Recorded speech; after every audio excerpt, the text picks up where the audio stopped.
Oh, okay, I got Al's. Thank you so much. Most of you know me. I'm Vicki Rosenau. I'm one of the numerous League of Women Voters volunteers who are here tonight. And I just have the honor of introducing Dr. Alex Jorgensen.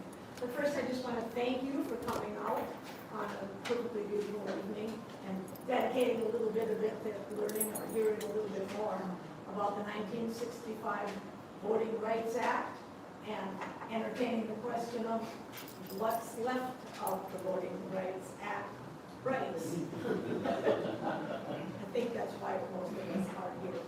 So without further ado, I'll just introduce Alex very, very briefly. I think you know that he's a professor of political science, associate professor of political science at Valley City State University, where he has been since 2020. All right, I got a couple tips, right? He has a beautiful family that lives here in town, and he knows a lot about the Voting Rights Act. He knows a lot about politics, and I think you'll enjoy hearing from him. He's been a loyal supporter of the goals of the League of Women Voters. So we are personally very grateful for Dr. Alex Jorgensen. Thank you.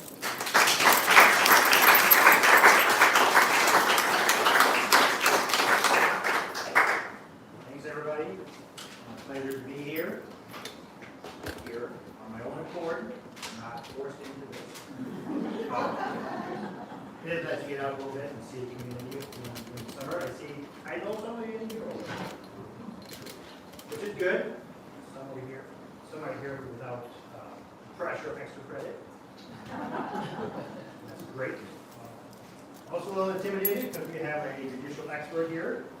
So hopefully, only legal terms and cases will be most correct when I present it.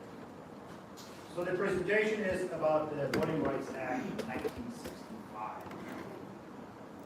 And I was approached by Vicki to do this. I said, yeah, that's a great topic. And today is actually the 60th anniversary of signing. Right on. It's almost like Vicki kind of. So we'll get into the Voting Rights Act a little bit more here in detail. And kind of the title here is looking at how the Supreme Court has chipped away, case by case, piece by piece, at some of the core elements of the Voting Rights Act. And at the end, hopefully we can answer what is still left, what is operational. Just a disclaimer, don't use any of it. This is not necessarily the use of any of the institutions associated with me, my employer, or the Lawrence County Historical Society, or the League of Women Voters. So, like we said, I'm Alex Jorgensen. I moved here in summer of 2020. Some of you remember, that's a great time to get to know new people. I'm now an associate professor in the VCSU and Social Science Department. I am the political science person. That is my degree. I'm on the board of the Lawrence County Historical Society, so museum. I know some of you there. I'm also on the board for the Valley City Stop. Just a little shout out. So this is my 6th year here. I have a wife. She is from Moorhead. We have 5 kids who live here in town. This is a great excuse to get out of the house and take a little break. I do apologize. Usually I have my computer closer to me so I can see what's going on. I'm just flying blind. We'll try and make it through here. So we're looking at the Voting Rights Act, the VRA of 1965.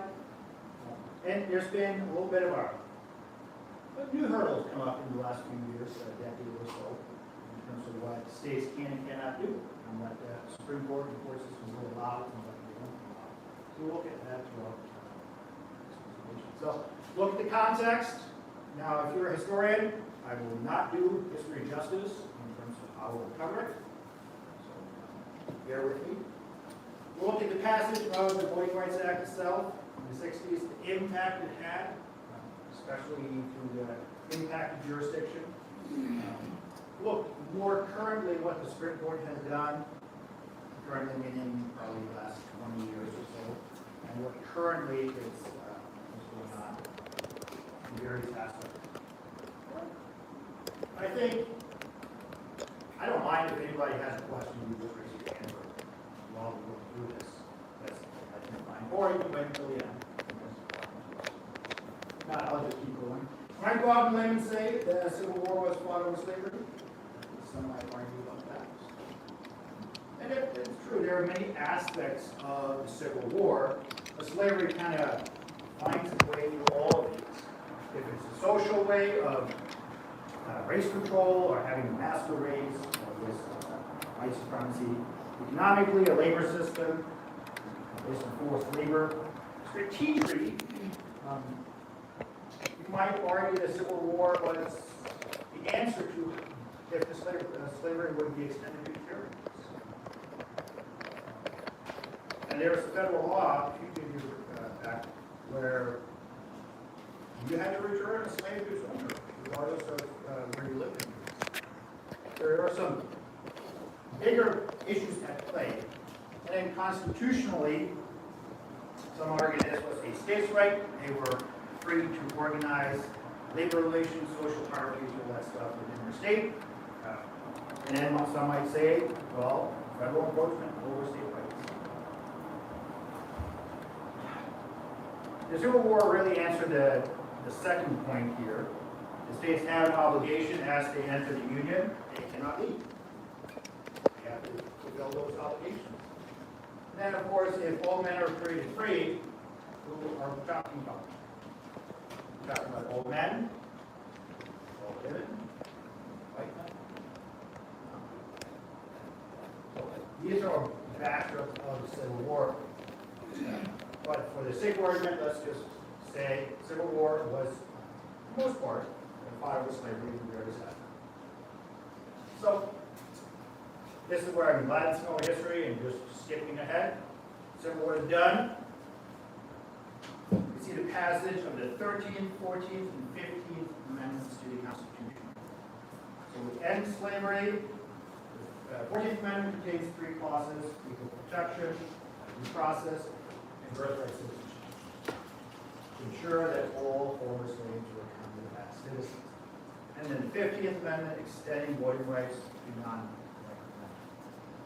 That's really the one we'll focus on. This is where the foundation of the Voting Rights Act. But even with the end of Civil War and these passage of these amendments, the South seemed to kind of linger on.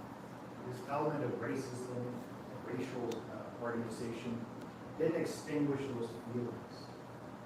So we do see passage of laws, policies, procedures that we now consider or call Jim Crow. We see that for almost 100 years following the Civil War. It means that in the South, in these areas, African Americans mostly were considered second-class citizens. They were citizens because they were born here, birthright citizenship. What does that mean? To be able to exercise voting rights, participate in democracy, electing your own representatives.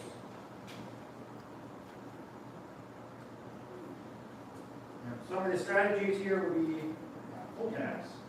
You pay a tax to register to vote. Literacy tests. Now, some of my students might be familiar with this. I have the 1964 Alabama literacy test. It's an assignment. And it's designed to be incredibly hard, so you won't pass it. If you won't pass it, you can't register to vote. If you're not registered to vote, you can't vote. So technically that applied to everybody. Unless your grandpa could vote. So your grandfather in. And in 1964, when your grandpa could vote, mostly white people. So literacy test is one of the things that the Voting Rights Act took care of. Poll tax were taken care of. And then there physical violence and intimidation of non-whites that actually get going forward. This was all solidified with the Supreme Court ruling in Plessy versus Ferguson at the end of the 19th century. Separate but equal. You can separate based on race as long as you provide roughly equal accommodations. Separate in school as long as you provide schools for whites and blacks. Universities, hospitals, schools, etc., etc. So that really means the Supreme Court rubber stamped or gave their sign of approval for the system. And it was incredibly effective at limiting black participation in politics. We got the Civil War. In the immediate aftermath, we see an increase or a rise of black Southern legislators. As Jim Crow manifests become more entrenched, we see a marked decline in the number of legislators from the South that can do it. And as we're entering the 20th century, there's more of any.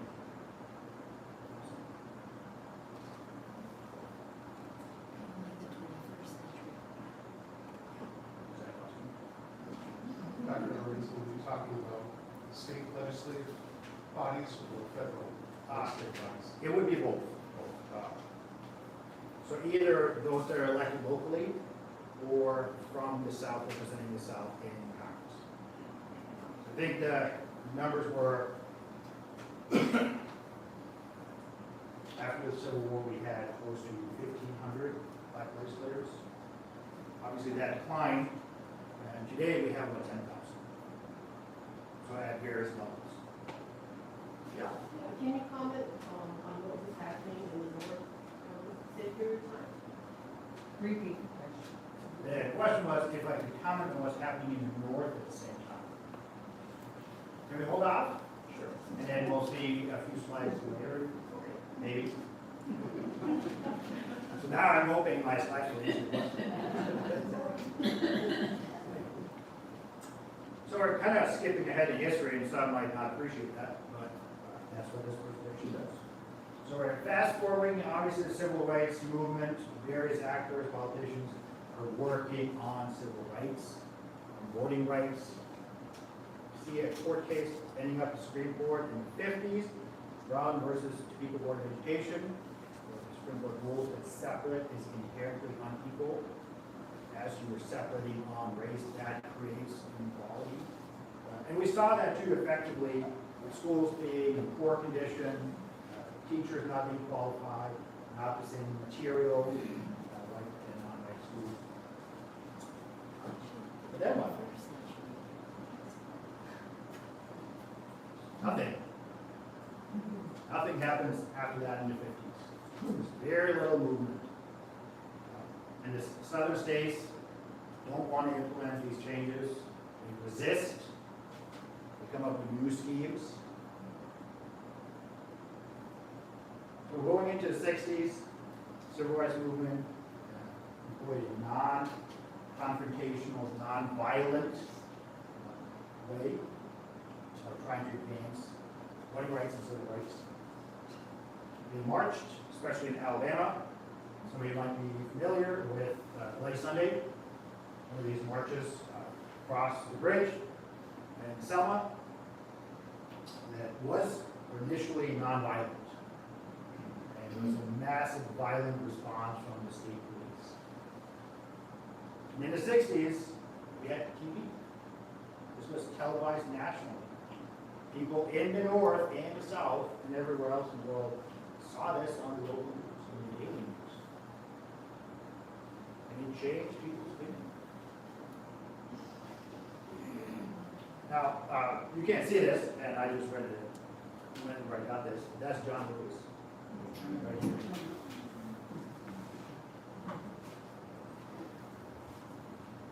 Then, a few days later, a week later, LBJ had this famous speech, We Shall Overcome. He moved public opinion. It was a national address. Not really going to cover LBJ. He did a lot of soul searching this time, period. The initial was from the south, but we knew that public opinion was changing, shifting. It was on with that. And for something like this to happen, you need presidential leadership. If you're going to pass laws, obviously you don't need the president to veto those laws. So here, WJ is taking the approach that he's going to be on the side of change. Okay, so not going to, we'll cover the parts of the Voting Rights Act on the next slide. It passed the Senate, I would say overwhelmingly. Passed the House, overwhelmingly. And then it's signed by POTUS, the president, on August 6th, today. Now, I'm not a mathematician, but I did the calculation before the presentation, so it was 6 years ago. So then we got Congress, we got the president, and then the Supreme Court weighs in on it and said, oh, this is constitutional. And they issued their ruling a year to the day after Bloody Sunday the following year. So I would say an 8-1 ruling is pretty indicative of passage. Some of the cases we'll look at here in a bit are not 8-1 rulings, they're unanimous. So originally, 19 sections. I say originally because it's been amended several times and adjusted, updated. Not going to address all of these. Some are very logistical. Who's going to be on the board? Who does what? Section 2 is supposed to be one of the most important aspects. If you're a voter in a district where you're being discriminated against, you can sue that district, jurisdiction, state, county, for violating your voting rights. Section 4 is where the coverage formula comes in. So here we're looking at jurisdictions that had a test in place for you to vote on November 1, 1964, and had less than 50% turnout in that presidential election in 1964. So we'll get back to that next slide. So it's not everywhere in the U.S. There are certain areas that have a history of discrimination. Section 5 is kind of the teeth. If you are covered by this formula, if you're one of those jurisdictions, you need pre-clearance from the Department of Justice, the Attorney General, before you change voting rights and laws and policies. And then there are some federal observers monitoring and stuff. So, jurisdictions that are covered under this formula, the ones in red are statewide covered. Anywhere in those states, we need pre-clearance from the DOJ before we change the blue ones are county. These purple would be your township. And of course, this, whatever color that is. Khaki. They're not covered. So either they didn't have a test in place to vote, or they did, but they had high turnout. Then here, there are some jurisdictions right here in Virginia that are scratched. They were covered originally, and then they bailed out, which is the Act's way of saying, you have complied, you have shown improvement, you are no longer covered. So most of these states here, from Louisiana up to Virginia, they were covered in 1965. Some of these counties, North Carolina, were covered in 1966. The rest are either in the 70s or mid-70s. Meaning what, when you said they're covered? By the formula. So when the Voting Rights Act was passed in 65, the Deep South became covered. These are jurisdictions that had a history of discrimination and restriction. Texas came in under the coverage of 75. And I think some of these up here in California were the 70s. So the pre-clearance required that those states come more into compliance with allowing people to vote. Would that be accurate? I would say it this way, and you might be right. I would just say, if your jurisdiction is covered, you need pre-clearance from the DOJ before you make changes to the laws. So if you're covered, regardless of when you're covered, if you're covered at the time, you want to change like opening hours of your polling place, you need pre-clearance from the DOJ. Is that what you're saying? Kind of. I think it just, the way I've interpreted it, just made it a little bit easier for folks to vote in those khaki states than it was previous to their going to the DOG and getting a pre-clearance. Maybe, but they're not covered. So any jurisdiction here in the red or the blue or the purple, you need pre-clearance authorization from the federal government to change your voting laws. If you're changing your voting laws in these states, you didn't need pre-clearance because you're not covered under Section 4. What if they chose not to change anything? And many didn't change anything. So that is the implication that the non-covered states didn't gain anything from the Voting Rights Act?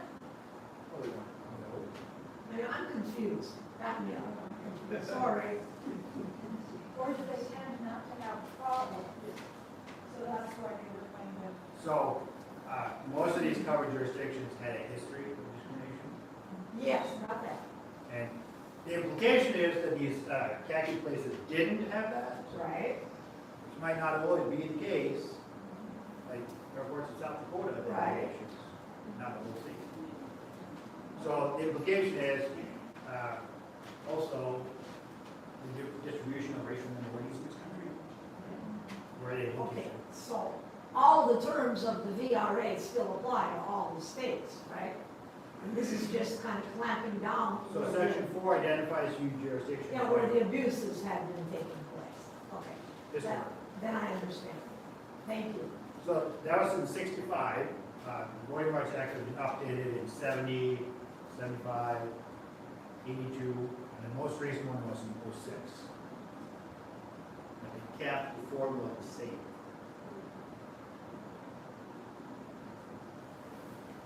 We'll get back to why that was a problem.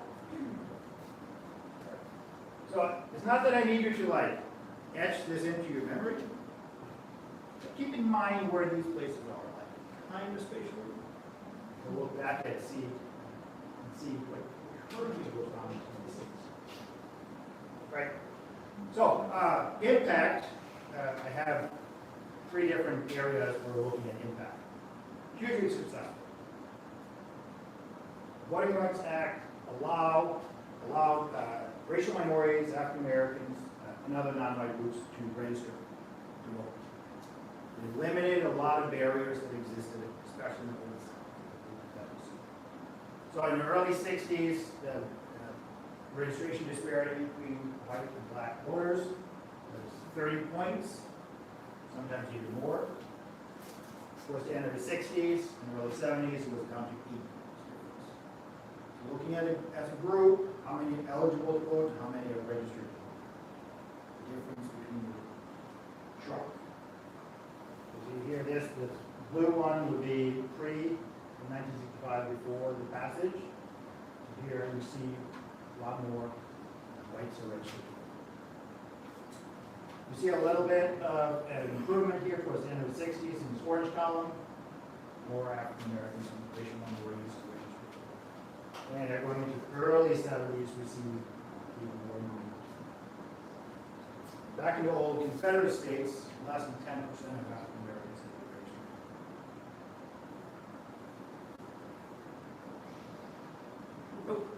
Did you say Yeah. less than 10% had been right?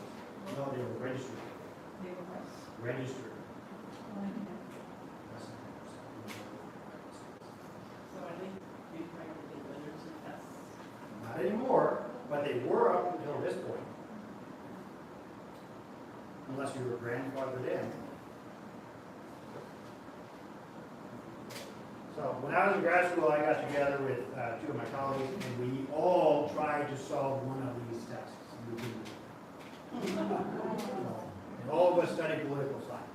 So it's designed to be shallow. For some. Right? Yeah, I can understand this is like, whoa, what's going on here? Now, so this is obviously from over here towards modern times. We have seen a gradual increase over time, especially after the William Wright Section. We had a massive jump here. But African Americans are registered not just as much as white people, but it's getting better. The gap is closing. So this blue, thick blue line represents all of the South. In every southern states, at least 60% of African American, eligible African American voters are registered. So cut it out here because we have more court cases. We might have changed that. This will partially answer your question about the North. So we just looked at registration. Now I can look at representation in terms of electing black representatives to Congress or state offices. We got, end of the Civil War, got a little bit here, over here. And all of a sudden, we see, especially in the South, we have quite a bit of black legislators being elected, but also in the North. This darker maroon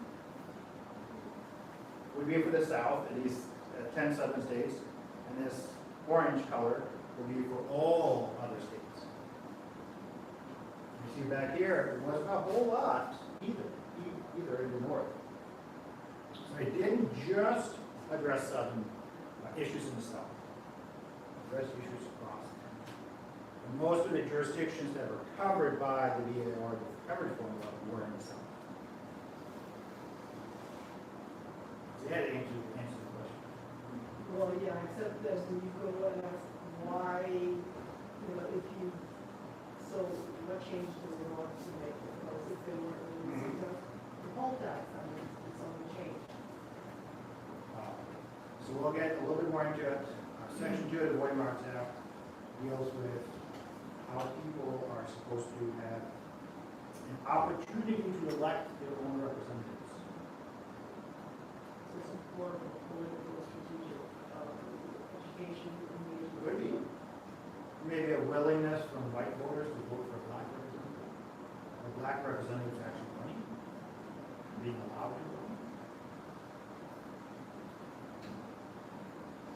So, registration rates, representation, and diversity. So, behind this shade here is the current Congress, the 119th, which we're in right now, is the most diverse Congress we've ever had. We got African Americans, Latinos, Asian Pacific Islanders, and a few Native.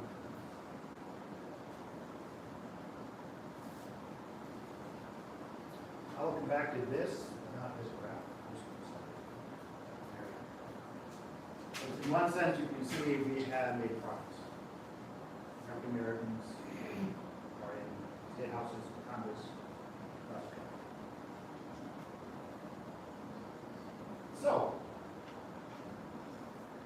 what could change this? So I have identified these 4 court cases. These are major court cases that change how we interpret the Voting Rights Act. Okay, slap on the vote on the Supreme Court. Out of 9, if you get 5, you win. If you get 6, obviously you win as well. Is that true? That weather?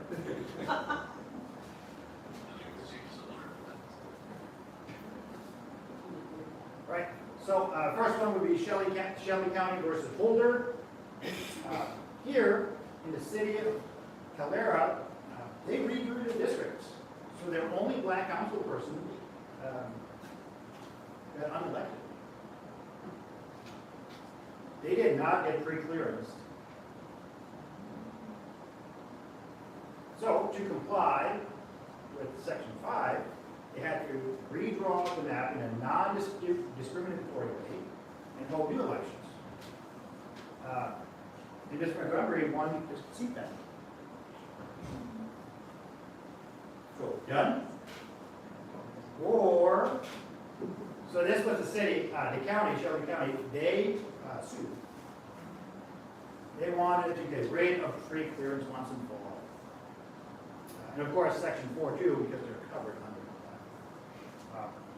The appellate court in DC rejected their suit. So then you sue again, and where do you go? Supreme Court. The Supreme Court said, sure. This is one of the big cases that change how the Voting Rights Act operates. So this formula that determines what jurisdictions are covered for pre-clearance is unconstitutional. It was passed the last time in 2006. Congress passed it saying, this is the new formula for the next 25 years. Originally, the DRA had a formula that would extend for 5 years. So then in 70, they re-upped it. 75, they re-upped it.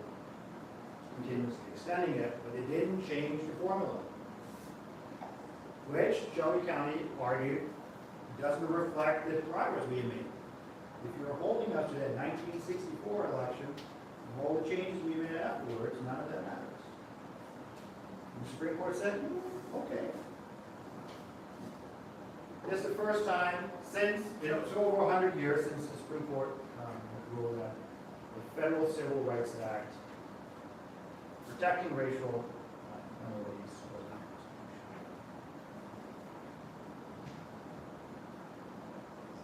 unconstitutional. Is that? Go ahead. So what's the new formula? That will be up to Congress to determine.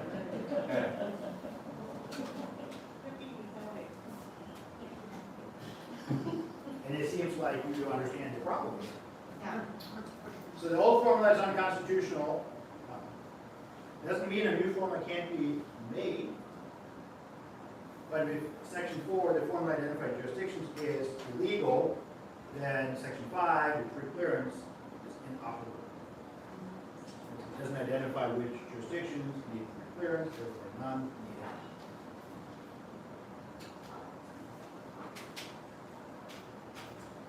The court's argument was that racial voting discrimination had become such a small part of our voting system, we would not need it anymore.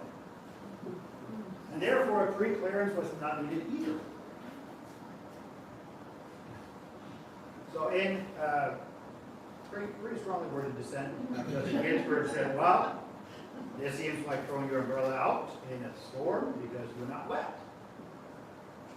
So basically say, it worked, that's why we don't see these problems.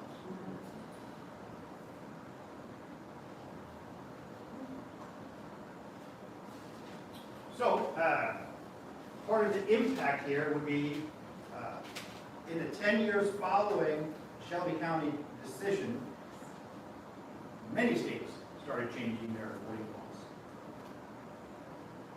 We got 29 states passing almost 100 voting laws that are more restrictive than what we used to have. And North Dakota is one. We weren't covered by pre-clearance or the covered form anyway. We jumped on the bandwagon. So now you need to prove your address. And that might not seem like a lot. So I moved here in the summer of 2020 from Minnesota.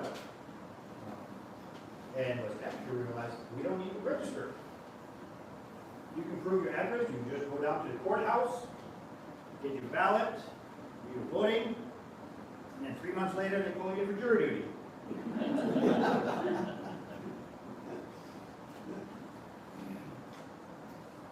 Anyway, so in North Dakota there is a group of minorities, Native Americans, that cannot have street addresses. It didn't impact a lot of people, but in fact, it almost surgically aged.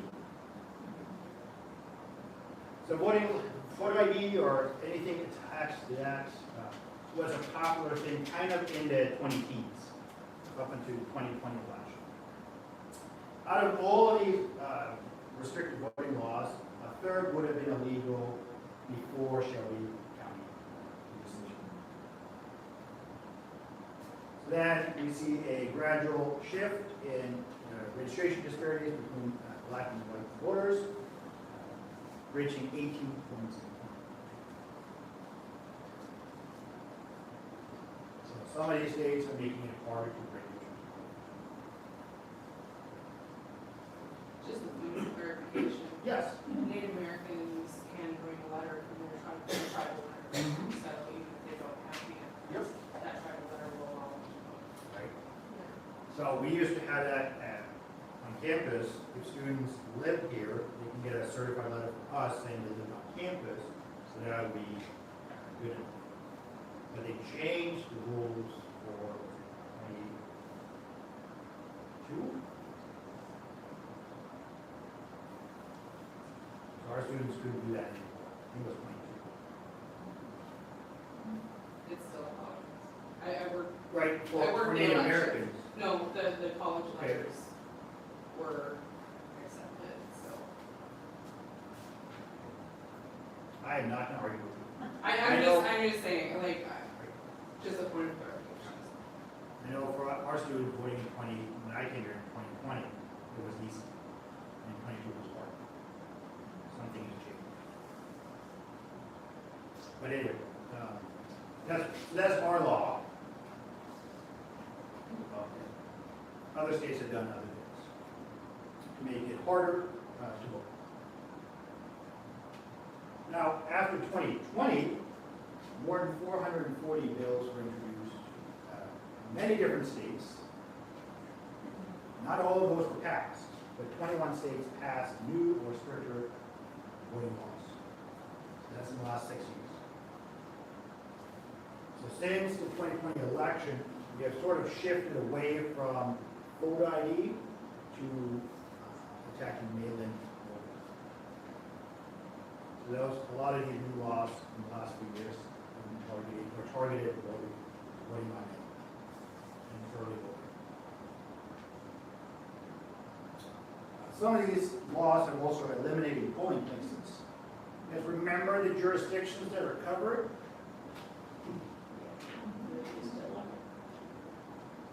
It seems like there's some overlap. So if you get rid of polling places, places where people go to vote, some people might not get to vote. They might have to take off time of work and go because it's further away. So when we first moved here, my wife was a nurse in Fargo, working 77 shifts. That's when our polling places were.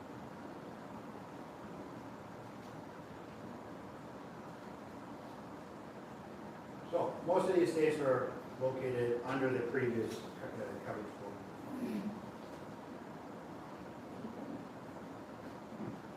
With these darker colored purple, there's a 50% decrease of polling places. And this next one goes between 25 and 50, 10, 25, 10, and then no change in the vast majority of them.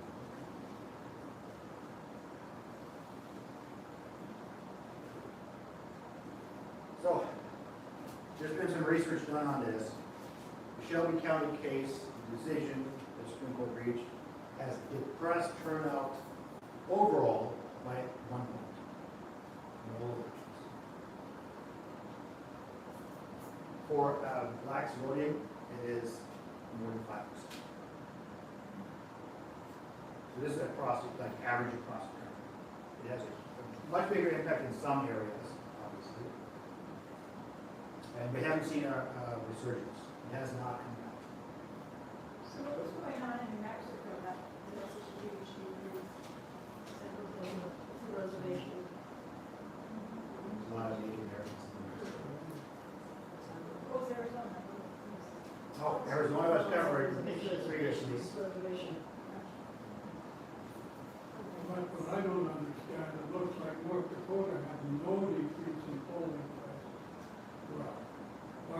only have one polling place. Valley City, we used to have one in every township. How far back is that? Oh, I don't know, but we used to have one in every town, not too long ago. There were 15 before the change. In the Moore County where I lived most of my life, when we first lived there, in 71, every township was polling. Pretty soon there were 2 townships combined. And then we could vote in Marion, and pretty soon we had to vote in Lenore. There was only 2 places in town, Lenore and vote. I was surprised when I moved here that there was only one polling place in the West. I live in Valley City, so it's not a big deal for me, but for everybody else, outside. So voting at your local church or school or anything like that, you might have to travel. And then there's an impact. Some people can't do that.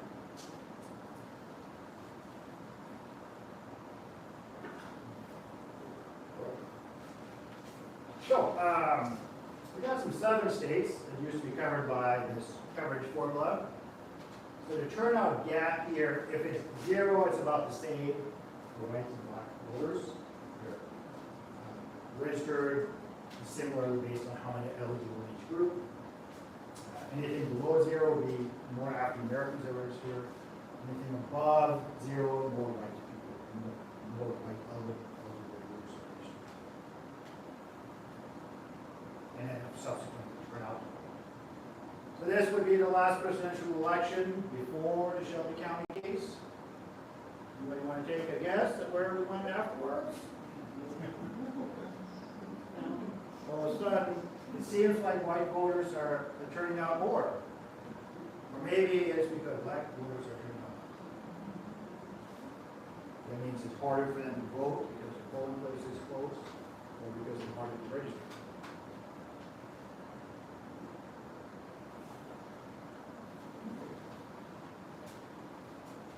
So that was one case and some of the impacts that we've seen in the last 13 years. So another case that's much more recent, Brnovich versus Democratic National Committee. This is out of Arizona. Arizona allowed early voting in person and by mail. And they did so for like 25 years. In Arizona, the counties could choose either to have a voting center. So anybody that was registered voting could go to a voting center and cast a ballot, or they could have a precinct system where you had to go to your precinct. That's where you could vote.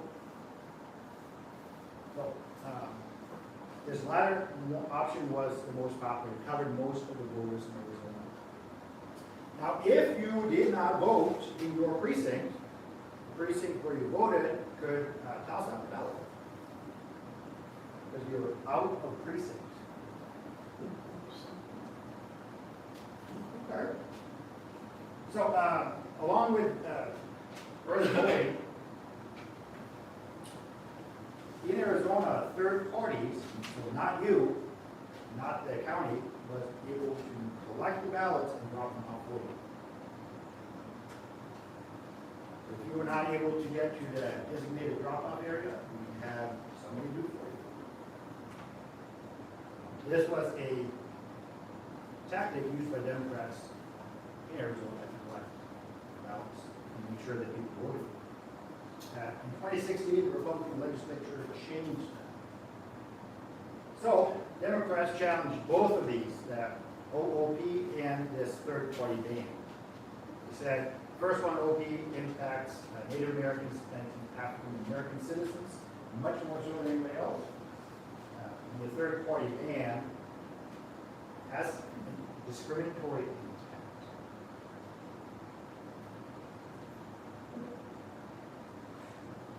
Supreme Court said, no. We don't see these new burdens as exceeding the normal burdens of voting. And this racial disparity in these burdens is small in absolute terms.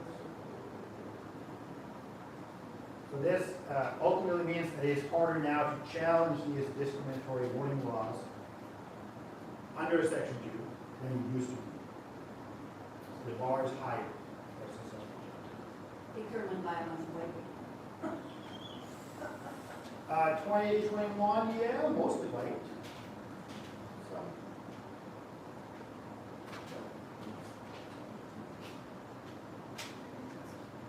So, let's say you live here, and your closest polling place is here. But this is your designated polling place. So the argument is that, well, if you use the precinct model, you have to go to one place to cast your ballot or voting place. If you move, you have to find out where you district lines go. If you don't move, maybe the polling location changes.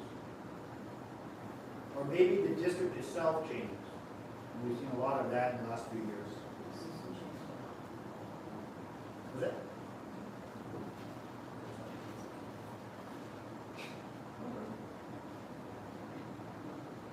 And then, of course, if you don't go here, if you go here because that's closer, that's just down the street, that location could toss up your ballot. And that would be perfectly like legal ballots. You are registered to vote, you're a citizen, you fulfill all your obligations, follow the law. That because you voted in the wrong place, that ballot can be used. All right. We got another Supreme Court case here, just so long. This is more recent. So here in Alabama, they're trying to pack and crack the African American population. Packing more and more into one district. So they will win that district, but there's so many that they won't win any other districts. And the ones that live outside will be diluted into other districts. That's the black. So at the time, black population was about a quarter of the total population in the state.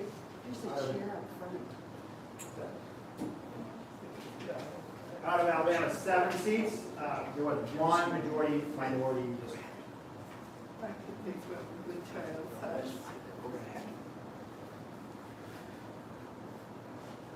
Some registered voters challenged it. They said, well, we need more than one district. We need to be competitive and at least one more. Not the majority, but competitive. So under section 2, this map should, violating section 2. And here, there's a 3-judge U.S. district panel that agreed. Yeah. So draw a new map where there could be 2 districts, one that was pretty safe and one that could be competitive. So if we went there, it would need 2 African American representatives.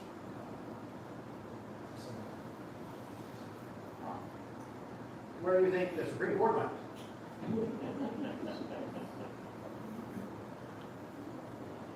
This is actually a surprise. It's like a little bit of light in the storm. So the Supreme Court said, well, the district court here had applied a previous court case correctly. They established a 3-part framework in this court case here, Lundberg versus Google. So that minority group must be sufficiently large and compact enough in the district. Maybe draw district wrong. That group must also be politically cohesive, and with the totality of all the circumstances, the political process sued by or sued over should not be equally. So, the Supreme Court ruled in favor of a new map with the 2nd district where African Americans could be competitive. Not guaranteed to win, just competitive, because then it becomes more equal.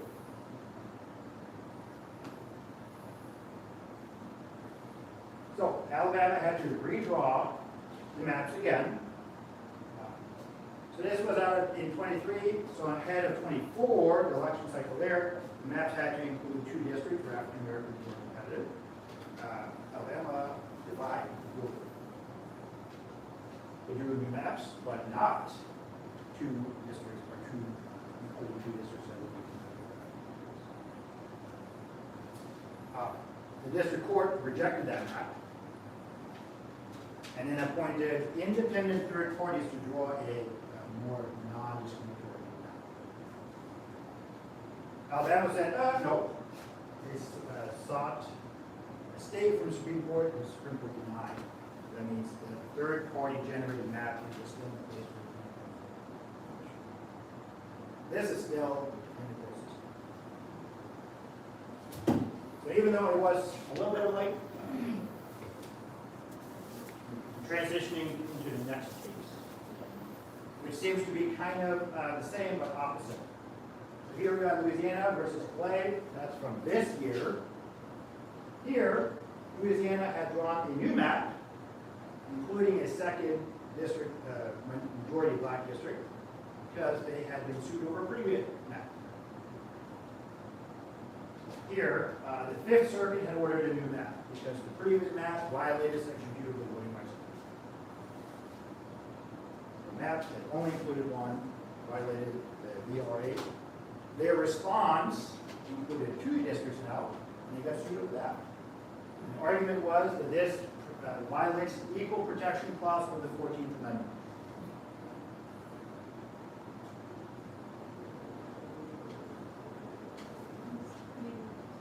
So I'm going to be very careful because legally you got to keep everything straight here. So the Supreme Court said, if you draw a district based on race, that could be a violation of the 14th Amendment. Unless you prove there is a compelling government interest in doing so. In this case, the government had done so because they wanted to comply with Section 2 of the Voting Rights Act, as ordered by the previous court. The Supreme Court said that's not compelling.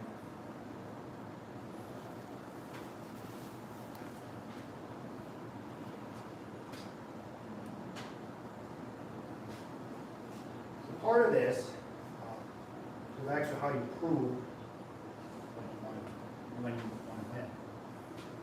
So originally, you had to prove intent, racial discriminatory intent under the Voting Rights Act. There was a Supreme Court case in 1980 that said, you got to prove intent. Congress said, that's a little hard. Because how do you prove intent? Unless somebody comes out and says it in public. So Congress changed the section to showing racial impact of the laws. Impact, not intent. So outcome. A little easier to prove that. So Justice Alito's majority opinion in Clay explicitly said, no, we're going to go back to intent. So to be successful, you need to prove that legislators or whoever drew the map had a racial motive in mind. So in her dissent, Justice Kagan said, well, showing racial intent is almost insurmountable as a barrier.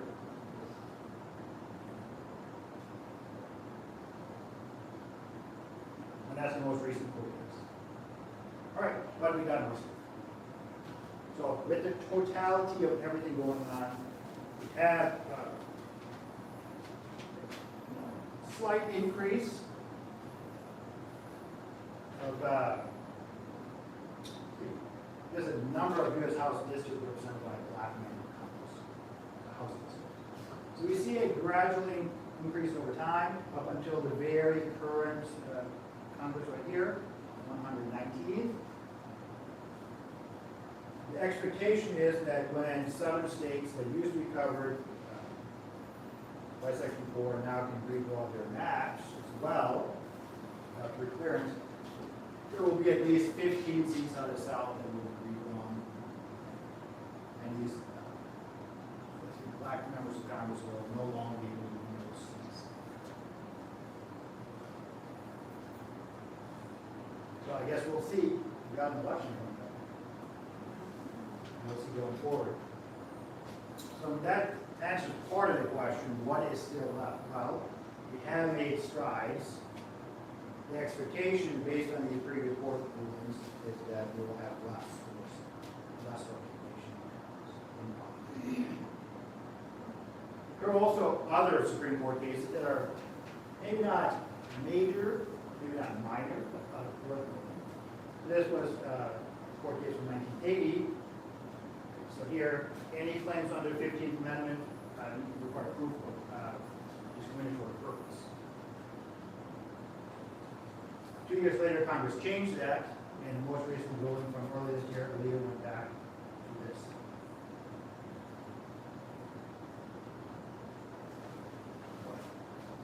So here, the election system in the city of Mobile was at large.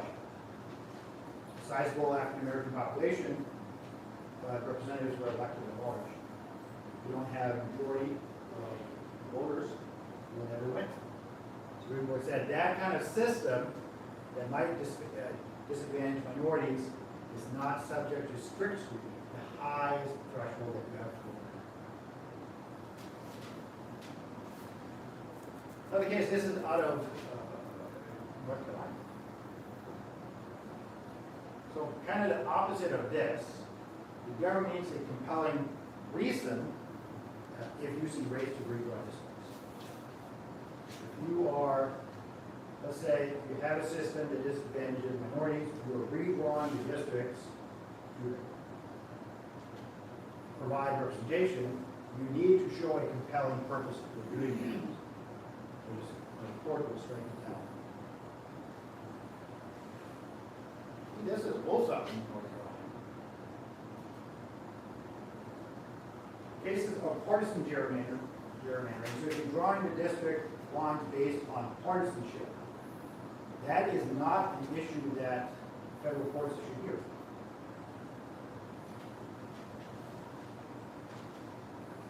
I've been practicing saying this all afternoon.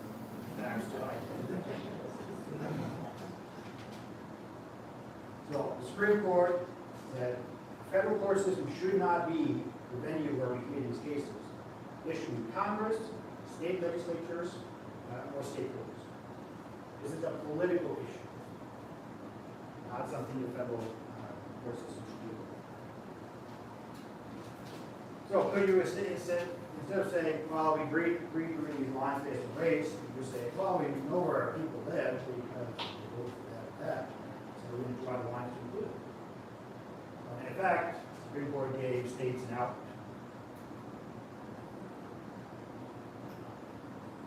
I would say a more recent court case here is out of South Carolina. So kind of combining, there is a theme here, there's a thread. If you are redistricting based on, well, any reason you're redistricting, the court should assume it's for partisan advantage, not to disparage racial minorities. So the presumption should be, as the case starts, this was done for partisan advantage. No. Then you have to prove a discriminative motive.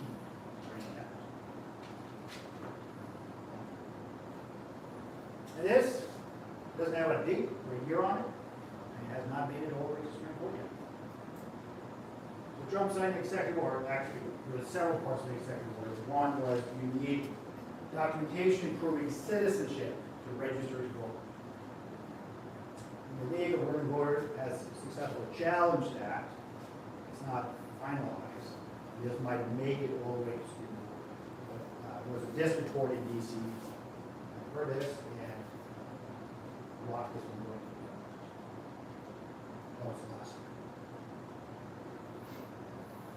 So this might still make its way to the Supreme Court. I can't predict. Maybe somebody else. See. You have connections? All the way up top.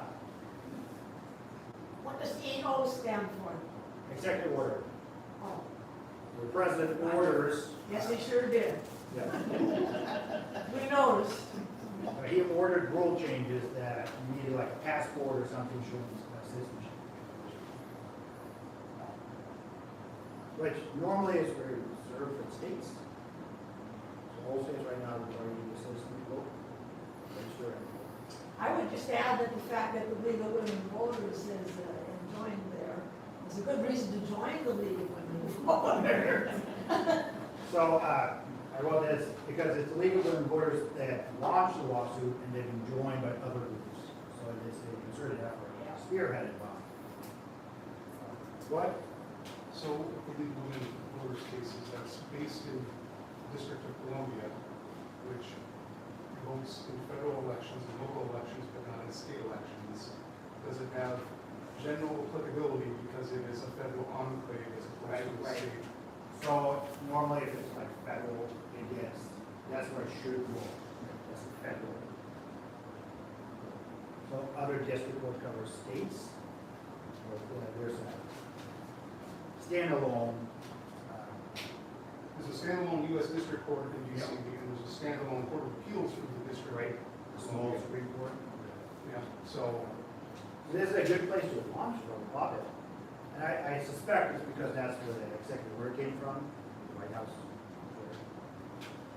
I don't know if that's the case. You might have insight.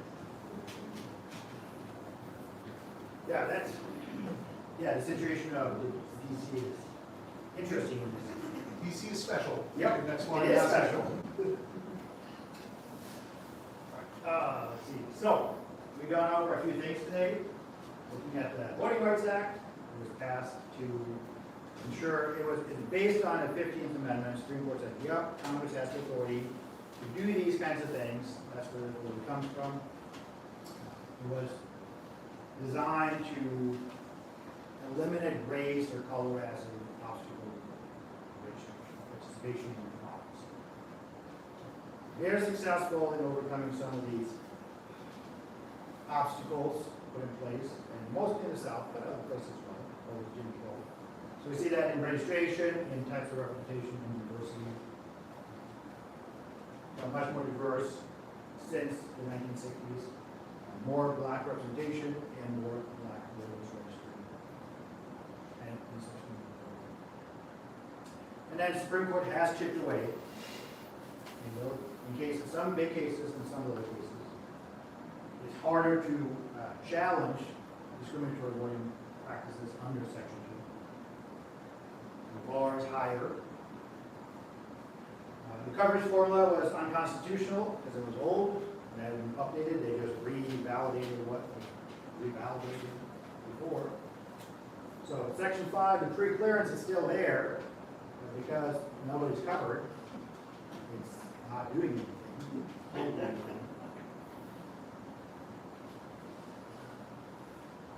Then it allowed a second black African district in Alabama, but then reversed a few years later in Louisiana. So this is where the legal approach is really tricky. Because they seem like the same, and they seem counter.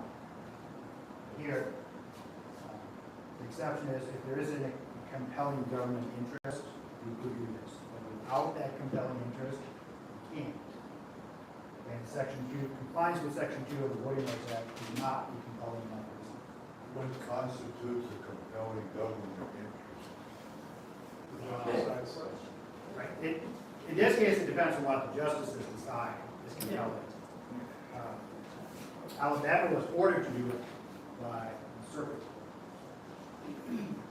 The Supreme Court said, well, even though that's true, it's not compelling enough. We have to find a different. So, in the past, overcoming historical injustices, racial injustices, would be one of those compelling reasons. I don't know exactly where the justices stand on that right now. Seems like that's not how they approach it. So where does that leave us? You better be able to continue to vote by mail. Right? What's the flip side? I mean, we've seen a lot of the chipping away. What's left? Yeah. What is it, what? Well, in this your is left. opinion- In your opinion, what power does the Voting Rights Act of 1965 have now? Good question. What are you left with?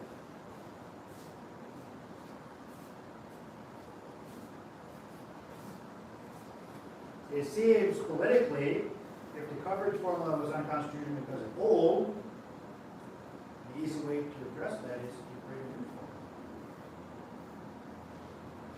Is that likely in this political environment? So, maybe not. This is in here, but not operational. If the formula comes back, then maybe that is operational again. Section 2 is still there, but it's harder to challenge voting laws under Section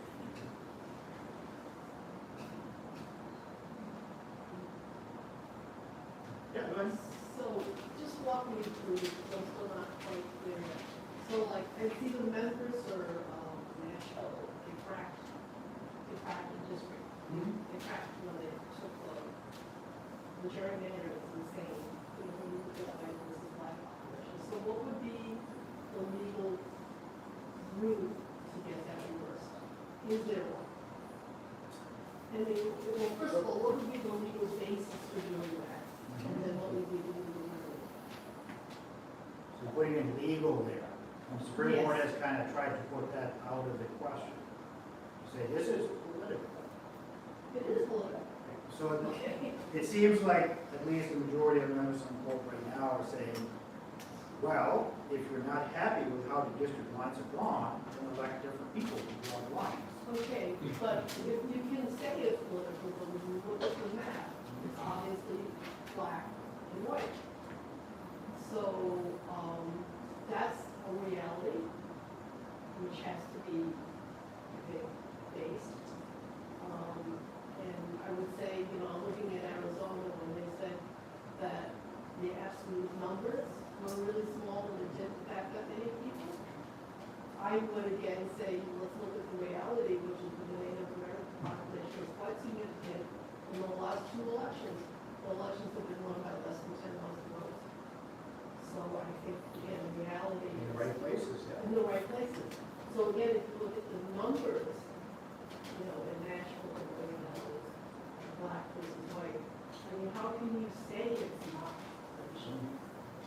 Right, So- like for gerrymandering, how you separate partisan from race. Well, that may be hard, but Nashville is obvious. It's black versus white. I mean, you can't, it's obvious. So I would, What would be the? I would answer the question by not answering. So it seems like Supreme Court leaves this political question left to local elected official, state elected official, state courts, initiatives. So these are state and local matters that Supreme Court is less likely to take it up. They used to be very concerned about anything with race. Used to. Now the out is, well, racial minorities tend to vote a certain way. So if you draw the map, it looks like it's racial gerrymandering, you can say, oh, it's partisanship. But I don't think you can separate the two. And that's, A lot of reasons. Well, you know, like last election, Hispanics went really strong for Trump. I mean, I'm gonna say that was partisan. I mean, you know, some of this is smooth, you know, it's like. some is. So what you're saying is that it's kind of up to the states because the Supreme Court, they're kind of up to much. Yet they say that and then they take on cases. So it seems like they're obviously picking and choosing the cases here. And we're kind of left with, well, it's unsure, uncertain how we remedy this. And lower courts, even federal courts, they take guidance from the Supreme Court. So their rulings are based on current interpretation of the Supreme Court changes. Which it has done. I'm not advocating for changing the Supreme Court, that one interpretation of the highest court will change, and then subsequent rulings will change. And maybe all of a sudden this becomes something you can take to federal court. But right now, it's not the case.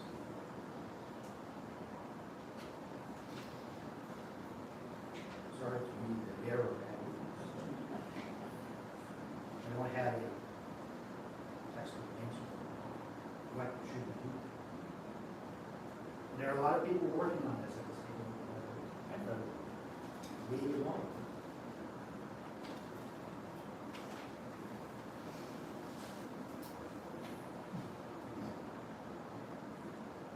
I got some preferences.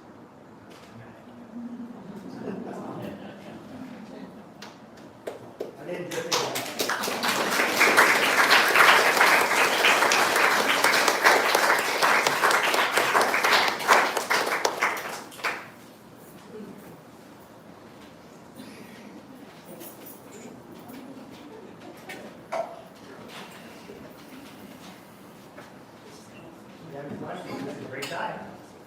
Professor, going back to the Bodine case in 80, Yeah. I thought your slide said that like, it's not quite scrutiny, but that in that case, historically, voting and racial classifications have been reviewed under strict scrutiny. Mhm. What scrutiny did they apply? Oh, that's a good question.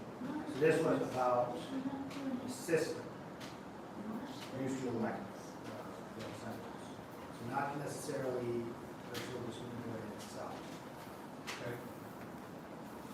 To answer your question, I don't know. It could be introduced. Because anything less than that, nothing. The rational basis Yeah. scrutiny is what it is, and it would have been constitutional if that's the Right, standard. exactly. So, that's a good question.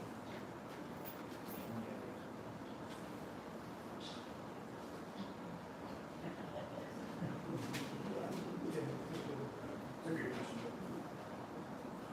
What are the chances of the SAVE Act passing?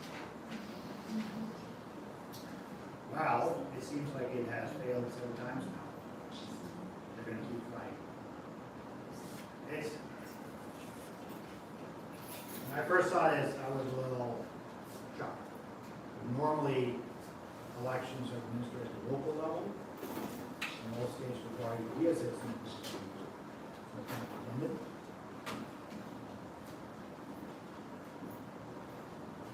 It seems like the House has passed it, but the Senate is holding out. I don't see that changing, especially in an election year, which is what they wanted to pass, but it's been the committee to get it done. So, I don't think it's 50-50. I think it's harder for it to pass now than it was initially, especially as criticism goes.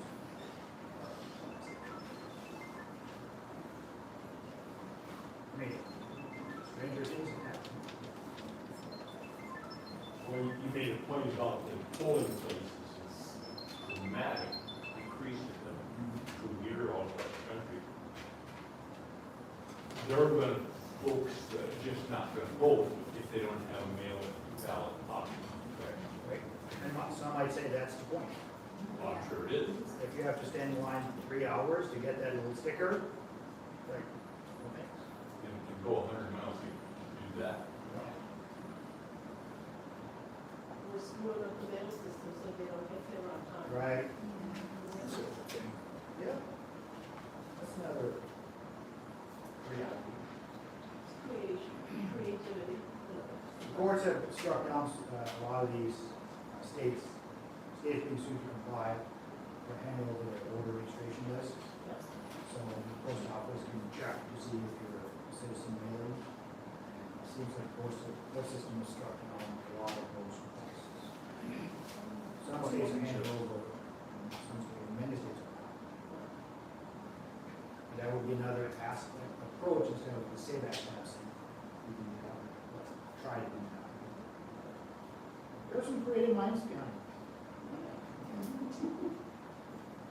Well, and sending in poll observers, I mean, they just did that in Michigan, up their vote, where DOJ, Department of Justice, they had plainclothes people that were wandering around observing. We have a long tradition of not doing that. Yes. Of course, I'd rather them in plainclothes than nice uniforms.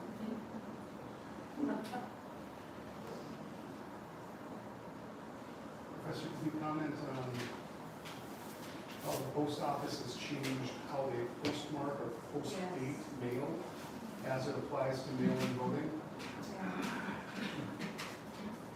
No, if I should comment on that. Many states allow ballots to be counted if they're postmarked on or before election day. So they can come in like a week late, it's going to be counted depending on state law. Some states have longer, some states have shorter. All right, I'll comment. So now the post office when they process your mail, it's not postmarked when you drop it off, it's postmarked when it's processed in Fargo. And that might be 3 days later.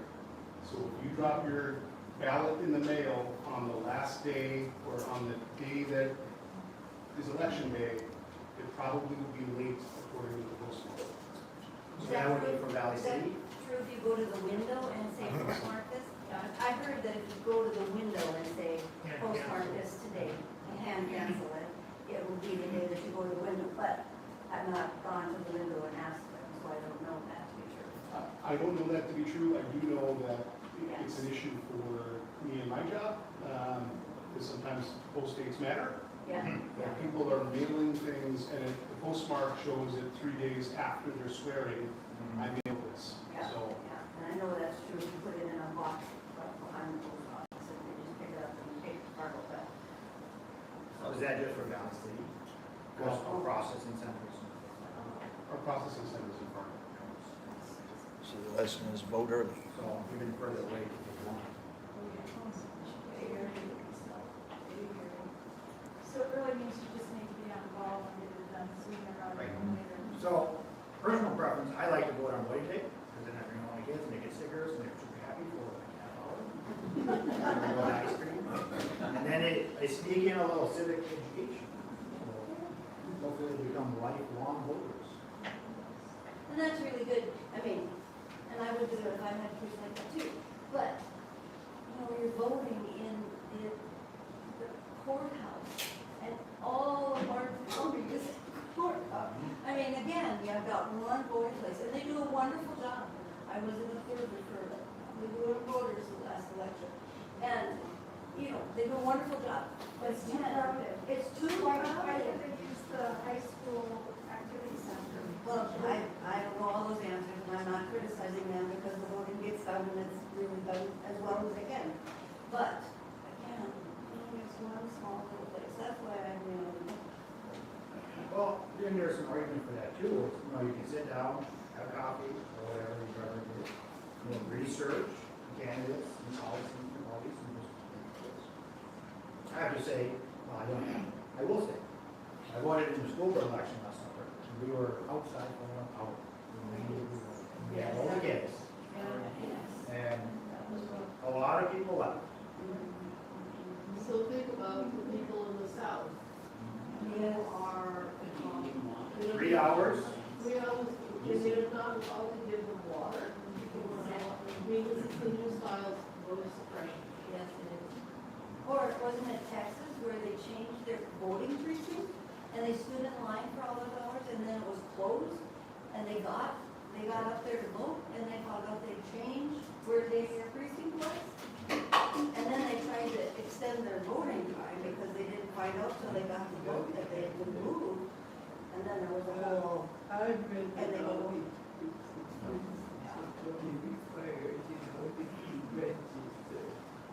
so basically you're saying the solution is a political one at this point. It's a political solution at this point, not a political one. Well, it seems like the political track would be probably the most successful. If you can get it. Which at the federal level seems unlikely. Because President can veto filibuster in the Senate, Senate and House is going to send it. Are there any more questions for Dr. Jorgensen? Okay. Registered to give blood today, and I had to write, you know, like, what my ethnicity was. Yes. So a lot. Why can't they do that when you're registered to vote? That would be unprofessional. Why would you need to know that?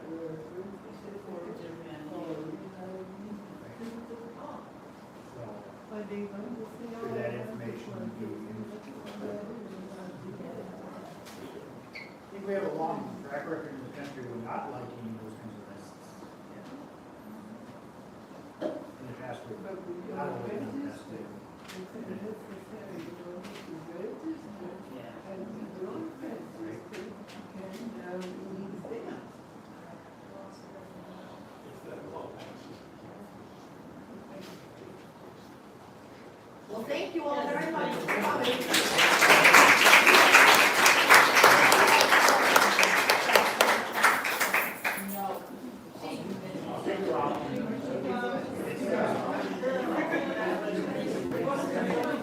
We all know you love the live.